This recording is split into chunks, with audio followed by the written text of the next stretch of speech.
Welcome to Sathya's life style channel. இன்றைக்கி நம்ம பார்க்க போகிற ரெசிபி வந்து ஒரு குழம்பு ரெசிபி தான்.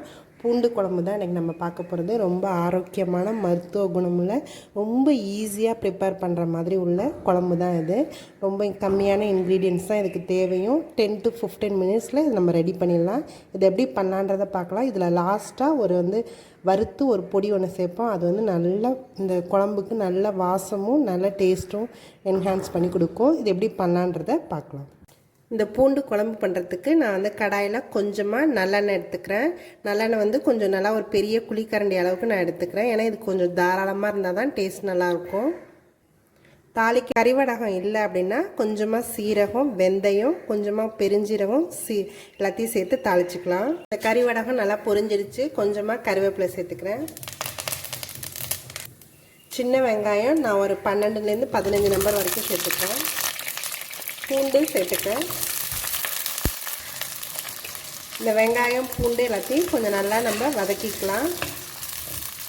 இந்த குழம்புக்கு தேவையான அளவுக்கு சால்ட்டு சேர்த்துக்கிறேன்.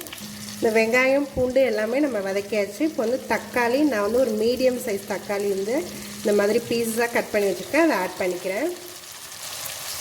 இந்த தக்காளி நல்லா கரைஞ்சி வர அளவுக்கு நம்ம இதை வதக்கி எடுத்துக்கலாம்.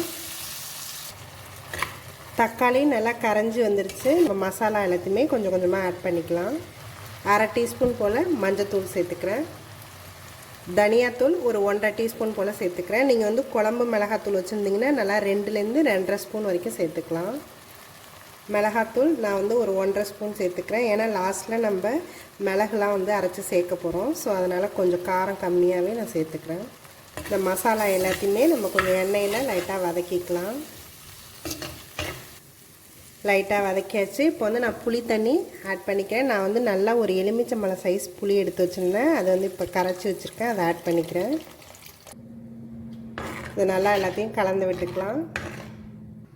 இந்த குழம்பு வந்து இப்போ நம்ம க்ளோஸ் பண்ணி வச்சிடலாம். இது நல்லா கொதி வரணும். ஒரு 10 நிமிஷம் ஆகும். ஏன்னா இந்த புளியோட பச்சை வாசனை எல்லாம் போகிறதுக்கு இதை வந்து நம்ம இப்போ க்ளோஸ் பண்ணி வச்சிடலாம்.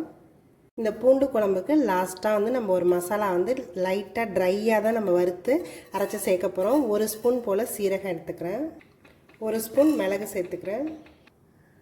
1/4 டீஸ்பூனுக்கும் கம்மியாக வந்து வெந்தயம் சேர்த்துக்கிறேன். இது எல்லாத்தையுமே நம்ம ட்ரை ரோஸ்ட் தான் பண்ணிக்க போகிறோம். நல்லா வாசம் வர அளவுக்கு இதை வறுத்துக்கலாம். ஒரு பாதி அளவுக்கு வறுத்தாச்சு. இப்போ வந்து நான் கொஞ்சமாக கருவேப்பிலை சேர்த்துக்கிறேன். ஒரு கொத்துப்புலை. இதையும் நல்லா வறுத்துட்டு நம்ம பொடி பண்ணிக்கலாம். இது நல்லா வறுத்தாச்சு. இதை நல்லா ஆற விட்டு நம்ம இதை பொடி பண்ணி எடுத்துக்கலாம். 10 நிமிஷம் ஆகியாச்சு. இந்த குழம்பு நல்லாவே கொதிக்கவும் ஆரம்பிச்சிருச்சு. இந்த புளியோட பச்சை வாசனை எல்லாமே நல்லா போயிடுச்சு. இப்போ வந்து நம்ம பொடி பண்ணி வச்சுருக்கோம் இல்லையா, அந்த பொடி வந்து நான் ஒரு 2 டீஸ்பூன் போல் சேர்த்துக்கிறேன். நல்லா கலந்து விட்டுக்கலாம். இது வந்து நம்ம எந்த திக்னஸ் வேணுமோ அதோட நம்ம நிறுத்திக்கலாம். இதை இந்த டேஸ்டியான பூண்டு குழம்பு ரெடி ஆகிடுச்சு. இது நல்லா சுட சுட சாதத்தில் இதோட அப்பளம் இந்த மாதிரி வச்சு சாப்பிடும்போது டேஸ்ட் நல்லாயிருக்கும். இதை நீங்களும் உங்கள் வீட்டில் ட்ரை பண்ணி பாருங்கள். என்னோடய வீடியோஸ் எல்லாத்தையும் பாருங்கள். மறக்காமல் எங்கள் சேனலை சப்ஸ்கிரைப் பண்ணுங்கள். தேங்க்யூ ஃபார் வாட்சிங்.